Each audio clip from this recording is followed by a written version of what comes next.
She only came to watch.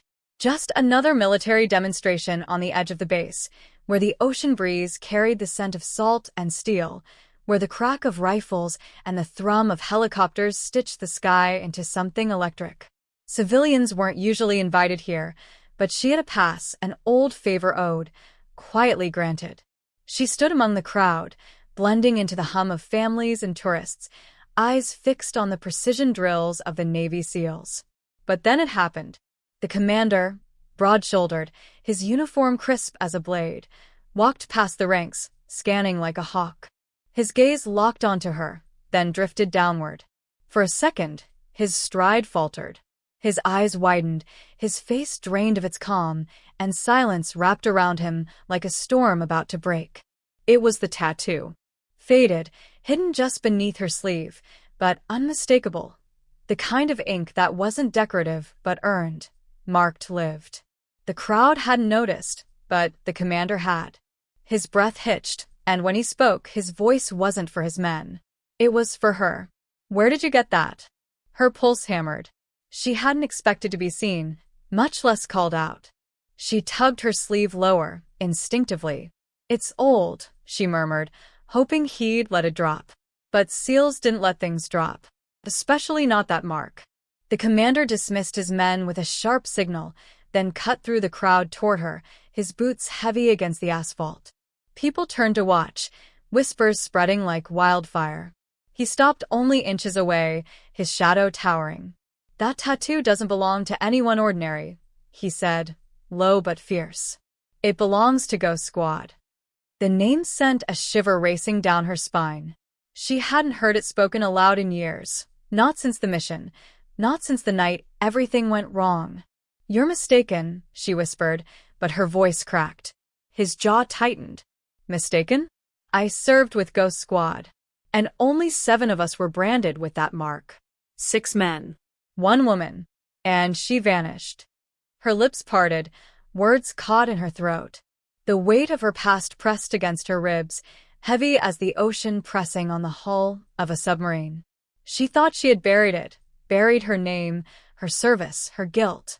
But here it was, clawing back to the surface in the commander's eyes. "Why now?" she asked, her voice trembling. He glanced around, then leaned closer. "Because the past didn't stay buried. And if you're here, they'll know too." Her knees weakened. She clutched her sleeve, hiding the ink, as if that could erase it. "Who's they?" she asked. The commander's eyes darkened. "The ones who hunted us down. The ones who swore none of Ghost Squad would survive." Her breath hitched. The ground beneath her felt unstable, the air too thin. She had only come to watch. But fate had dragged her back into the shadows she thought she'd escaped. And then, a distant boom cracked across the bay. Not part of the demonstration. Not fireworks. Something darker. Smoke rose where there shouldn't have been any. The crowd screamed, scattering in chaos. The commander's hand closed around her arm, firm and unyielding. "You can run," he said, his voice fierce, "or you can finish what you started." Her heart raced. The ocean roared behind them, helicopters spun above, and the past, her past, was no longer hiding. It had come for her, in daylight, in front of everyone. And the commander wasn't asking anymore. He was demanding. She looked at the smoke, at the panicked crowd, at the tattoo burning under her skin. Then she said nothing at first, letting the chaos wash over her. The acrid smoke curling into the sky reminded her of another night, years ago, when the same scent of burning metal and fear had consumed everything she knew. Memories clawed at her mind. Her team, the mission gone wrong, the betrayal, and the tattoo burned into her flesh as a reminder of a past she had sworn never to speak of. But now, standing in the middle of a panicked crowd with a SEAL commander gripping her arm, she realized there was no escaping it. He pulled her toward the perimeter fence where the crowd had thinned, his eyes scanning the horizon with that same hawk-like precision that had marked him as a leader. "Tell me everything," he said, voice taut, urgent. "Now." She shook her head, panic battling with resolve. "You don't understand. I left that life behind. I'm not Ghost Squad anymore." His grip didn't loosen. Ghost Squad doesn't leave. Not really. And when the past catches up, it doesn't ask permission. It doesn't care about who you've become. You have to move or die. Her stomach churned, but her instincts kicked in. Years of training flooded back, the reflexes that had kept her alive in impossible situations. She had been invisible for so long, hiding in plain sight, but the commander had recognized her immediately. That tattoo was a beacon, a signal that danger, real, lethal danger, wasn't far behind. "Who's coming?" she whispered, glancing at the rising smoke. "Not who they," he corrected, urgency slicing through his calm exterior. "They're faster than you think. And they don't negotiate. If you've survived this long, it's only because you vanished from their radar. But now you're marked." She swallowed hard. Her fingers unconsciously traced the tattoo under her sleeve. It was more than ink. It was identity, history, proof that she had survived missions no civilian could imagine. That proof now painted a target on her back. "Why did you find me?" she asked, voice low but steady. He didn't answer immediately. Instead, he scanned the horizon again, muscles taut as if ready to spring into motion. Then he said, "Because you're the only one who can stop this. You know them better than anyone. They won't stop until the mission is complete, and that mission includes you." Her chest tightened. The adrenaline surged through her veins, a mixture of fear and clarity. The years she had spent trying to forget, to become someone normal, someone invisible, were over. The world she had run from had found her, and the commander was her only ally left in a war she thought had ended. The boom came again, closer this time. Glass shattered in the nearby building, sparks flew from electrical lines, and screams pierced the air. The commander dragged her behind a service vehicle for cover, eyes scanning, calculating. Every instinct told her that running wasn't enough. They would hunt, track, and strike without hesitation. "I thought I could live a normal life," she murmured, pressing her back against the metal door, heart hammering. "I thought disappearing would be enough." He shook his head. "Ghost Squad never disappears. Not fully. You either face them or they drag you back. The question is, are you ready to fight?" She drew a deep breath, mind racing. She had survived ambushes, betrayals, and impossible odds. She had learned to trust no one. Yet here was a man whose reputation alone could command obedience from the deadliest operators on the planet, standing beside her, expecting her to fight again. Her hands curled into fists, the steel beneath her fingernails digging into her palms. "I'm ready," she said, voice firmer now. He nodded once, sharp and decisive. "Good. Because time is running out." The smoke thickened, and through it, she could make out figures moving with lethal precision. Shadows against the chaos. Not civilians. Not by any measure. They were armed, trained, and looking for her. Her stomach sank as realization hit.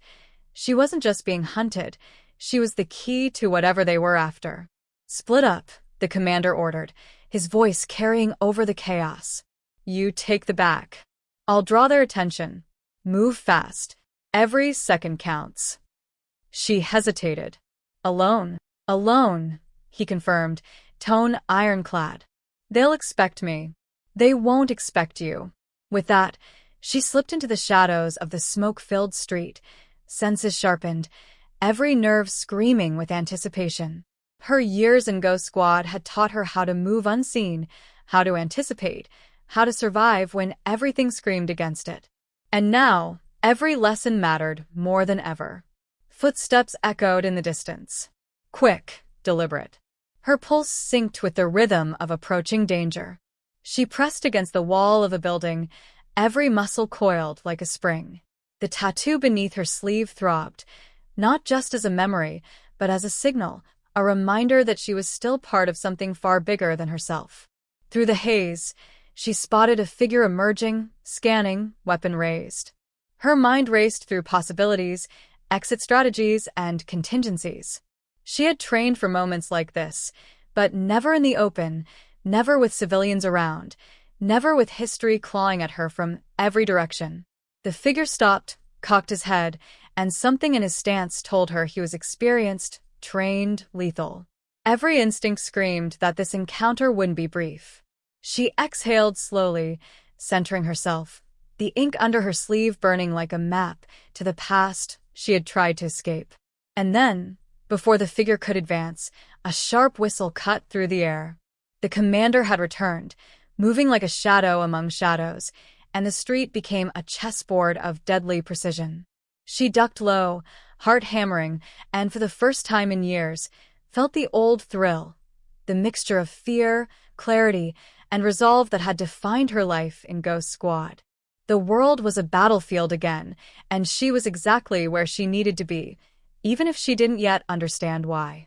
Her eyes flicked to the tattoo, the commander, the approaching danger, and she made a choice. Fight, survive, and uncover the truth behind why the past had come back for her now. Every step forward brought her closer to the truth and to the storm that awaited. She moved like a shadow, silent, precise, each step measured, each breath controlled. The streets around them were chaos incarnate, smoke curling, sirens blaring in the distance, panicked civilians scattering, but for her, every distraction sharpened her senses, honed her focus.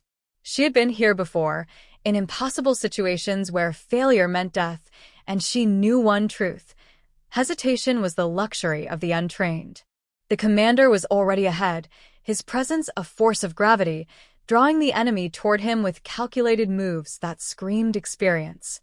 She watched him from the corner of her eye, noting the way he anticipated every motion, read every intention. His silence had been deadly earlier, and now it was an unspoken bond. Two ghosts of Ghost Squad, reunited in the storm of their shared past, moving toward a reckoning that could either destroy them or finally liberate them. The first assailant lunged from the shadows, a blur of motion, weapon raised. She sidestepped, letting him overshoot, and with a swift, practiced strike, disarmed him before he could recover. Her heart pounded, adrenaline burning through her veins like wildfire. This wasn't just survival, it was reclamation.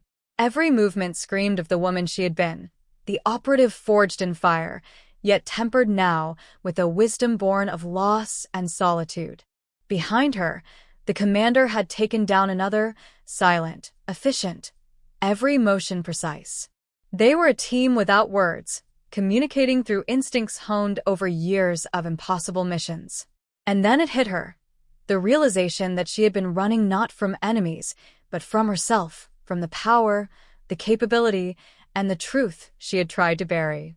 Now, standing shoulder to shoulder with the commander, the old fire returned, burning brighter than ever. The smoke parted, revealing a larger force closing in. They were organized, ruthless, the kind of adversaries who didn't just fight, they eradicated. But she didn't flinch. She had been hunted before, faced impossible odds, and survived when all evidence suggested she couldn't. Every step forward was deliberate, every breath a reaffirmation of her place in this fight. The commander signaled, and she understood immediately. They split, circling, drawing the enemies into traps meticulously set by experience and instinct. She moved with lethal grace, incapacitating two more before they could even react, her movements a dance of precision and raw skill. Every enemy brought down was a silent victory over the ghosts that had haunted her, the past she thought she had escaped. And then the leader emerged, tall, imposing, with eyes that betrayed recognition. "I should have known you'd resurface," he hissed. But she didn't flinch. She raised her weapon, her gaze locking with his, and in that moment, the years of fear, guilt, and secrecy crystallized into clarity. She was not the scared girl who had vanished into the shadows. She was the operative forged from fire, the one they had underestimated. The commander moved beside her, a silent nod passing between them. Without words, they were a storm, an unstoppable force converging on the man who had haunted her nightmares. She felt the old exhilaration, the kind that came before a strike, when time seemed to slow and nothing existed but precision, focus, and purpose. With one swift motion, she incapacitated him, the fight ending almost as quickly as it had begun. The remaining enemies, seeing their leader fall, hesitated, faltered, And that moment was all she and the commander needed. Within minutes, they had neutralized every threat. The streets were silent except for the distant echoes of chaos fading away. She lowered her weapon, breathing heavily, adrenaline still coursing. The commander approached, eyes scanning, then locking with hers. There was no need for words. They both knew the magnitude of what had just transpired. She had faced the ghosts of her past, embraced her power, and reclaimed herself. "You're alive," he said, finally, voice steady, but beneath it, something that resembled awe. "I am," she replied, a smile tugging at the corner of her lips, exhaustion mingling with triumph. For the first time in years, she felt whole, unburdened, yet acutely aware of the responsibility her survival carried. The tattoo beneath her sleeve was no longer a mark of fear. It was a badge of strength, proof of the woman who had returned from the shadows. The wind shifted, carrying with it the distant sound of the ocean, the smell of salt mingling with the acrid remnants of smoke. She looked around at the aftermath, streets still scarred by the fight, but silent now. Survivors would tell stories, rumors would spread, but the truth, her truth, was hers alone, forged in fire and blood, reclaimed through courage and unyielding resolve. The commander placed a hand on her shoulder, a rare gesture of camaraderie and respect. "You've done more than survive," he said quietly. "You've reminded us all what it means to fight, to endure, to rise when the world expects you to fall." Her chest swelled with emotion. For so long, she had doubted herself, hidden from the world, feared her own strength. But now, standing amidst the quiet aftermath of chaos, she understood that she had not only faced the enemy, she had faced herself and emerged victorious. As the first responders began to secure the area, she felt the weight of the past finally lift, the shadows that had haunted her dissolving into the night. She had come only to watch, to be a spectator in a world that wasn't hers. Instead, she had become the center of a storm, the pivot upon which survival and truth had turned. The commander gave her a final nod, eyes reflecting the respect and understanding of one soldier to another. "This isn't the end," he said, voice low, "but it's a beginning." She looked down at her tattoo, the ink a permanent reminder of everything she had endured, everything she had survived. The world had tried to bury her, to erase her existence, but she had returned, stronger, sharper, unyielding. And as the first light of dawn broke over the horizon, casting gold across the silent streets, she felt something she hadn't felt in years: hope, purpose, and the undeniable truth that she was unstoppable. The past had come for her, but she had faced it, and now she was free.